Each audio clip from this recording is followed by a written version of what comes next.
And welcome back. Well, some of us have found silver linings in 2020 in the pandemic, but most of us were looking for some inspiration in 2021. Someone who always finds the bright side of a situation is Wisconsin native. It's Phil Gerbyshak. When he's not consulting companies, he's enjoying life, however that looks these days. Good morning to you, Phil. Hey, Tiffany, what's up? Long time no see. It's so good to see you. I know. I only get to see you on social media these days. I know. Well, that's not quite as good, but we wouldn't see each other in person anyway. So it's good that we I can know. have this time together today. It's true. I do see every once in a while you're posting on a beach there, so you're taunting us. Yeah, for sure. It's beautiful here. It was 50 this morning, which is really cold for Florida, but probably really warm for back home in Wisconsin. But I did wear long sleeves just for you today. Gee, thank you. We really appreciate that. Here's the thing, people who know you from when you're in Wisconsin, they know that you're so inspirational on Facebook, on Instagram. You recently posted about your New Year's goal of reading 26 books this year. What keeps you so positive? A lot of people are looking for a silver lining. They're looking for that positive attitude. What keeps you there? Yeah, well, I think it's a couple things. First, I know that it's intentional. Like I have to choose to be positive. It's not accidental at all. And that is very different for a lot of people. They think sometimes it can just happen. So intentionality is the first thing, and having intentional gratitude, right? To think about what we have instead of what we're missing. Second would be perspective. You said I'm from Wisconsin. Well, I grew up in Crivets, 996 people, and my dad still lives there. My mom's in Mount Pleasant. And growing up, we grew up, it was pretty tough. I mean, there's a lot of service industry up there, but unfortunately not a lot more. So I'm really grateful for what I have now and what I've had in my life. And that perspective of, it could always be a lot harder. That's really big. And then again, with that, I really think that the power of choice is the biggest thing that I can do.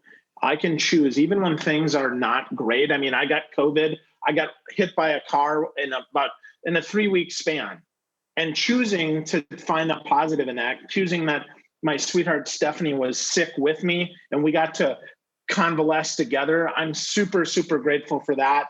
And there's my kiddos and Steph. Yeah. Look I'm at just you really guys. grateful for that. Most Yeah, people would thank say, you. yeah, you have these things happen in a 3-week period. And you guys, I mean, obviously the smiles run in the family there, right? Yeah, for sure. But people would wonder, I come from a small town of 600. I think they're the best kept secrets in America, a small town. And so I think that gratitude that you express, and I know you've talked on your social media about the fact that you look forward, you don't reminisce in the past. But what advice do you have to someone if they're saying, well, that's great for him, he's making this wonderful choice, but how do I do it? What advice do you give someone so that they can choose that same path? Yeah, well, first, wherever you are right now, if you're stuck or not, if you're looking for a new direction, first you have to stop. Like whatever you're doing now, you have to stop and you have to just take stock of where you are. That could be, taking stock of your weight. If you want to get skinnier, it could be taking stock of your health. If you want to get healthier, whatever that is, but take stock and then just do something, like take an action. The law of action says if you move, something will change, right? And here's the truth though, if you don't move, something will change, but it won't be because you did anything. The world will move around you. So take that choice, make a step, go forward. And then lastly, at the end of your day, just look back. What happened today? What was good? Let's do more of that. And what sucked? And let's do less of that. And sometimes, you know what, like I got hit by a car. I don't want to get hit by a car again. So what am I going to do? How am I going to fix that?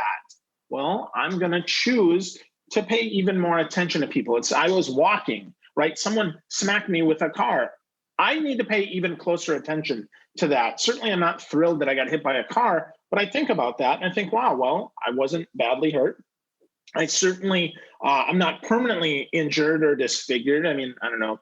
Look at my face. Maybe I am, but I don't think so, right? So, and No. I have so much, right? I have so much, and I can focus on that. Now, what sucked is I got hit by a car, so I need to think about that and think about, okay, the good outweighs the bad. All right, so today was a pretty good day, and then I think about that again tomorrow, and I just focus on one day at a time. I call it station to station living, being intentional about that, just one step at a time, because sometimes the One massivity, step at a even of a time. year, sometimes even the massiveness of a year can overwhelm. So stay little focus at a time, little steps at a time. Just keep taking that little step forward. Phil, thank you so much for joining us. So good to see your face. You too. Thank you, Tiffany. See you later. And here you go. If you want to rewatch this segment or send it to a friend, just head to our website, themorningblend.com.